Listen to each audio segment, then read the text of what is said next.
When people talk about horror's golden decades, the 60s, 70s, and 80s, each era gets credit for shaping the genre.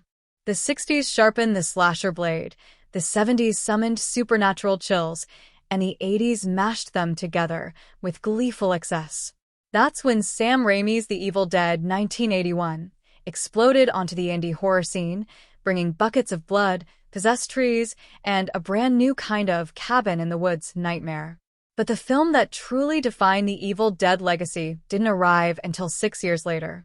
Evil Dead 2, 1987, wasn't just a follow-up, it was Raimi perfecting his original vision.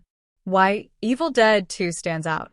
The sequel, or soft reboot, depending on how you see it, keeps the premise simple. Ash Williams, Bruce Campbell, heads to an isolated cabin for a romantic getaway, only to accidentally unleash demons. From there, it's all possessed girlfriends, haunted pianos, demon POV, shaky cam, shots, and an unforgettable fight with his own severed hand.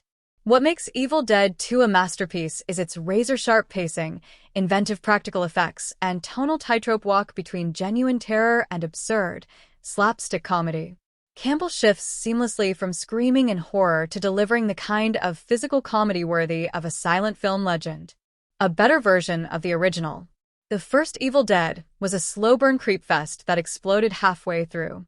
Evil Dead 2 skips the warm-up entirely, diving straight into the madness.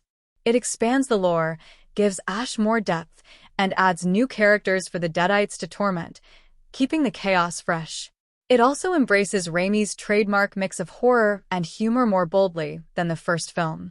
That tonal blend became the franchise's calling card, influencing not just later Evil Dead entries, but the wider horror comedy subgenre. The franchise's true launch point. While 1980's The Evil Dead started it all, the rest of the franchise, from Army of Darkness to Ash vs. Evil Dead and even the modern reboots, owes more DNA to Evil Dead 2. The film's blend of lore, outrageous visuals, and Ash's reluctant hero arc shaped everything that followed. With Raimi returning as a writer for the upcoming Evil Dead burn, fans are eager to see where the Deadites strike next.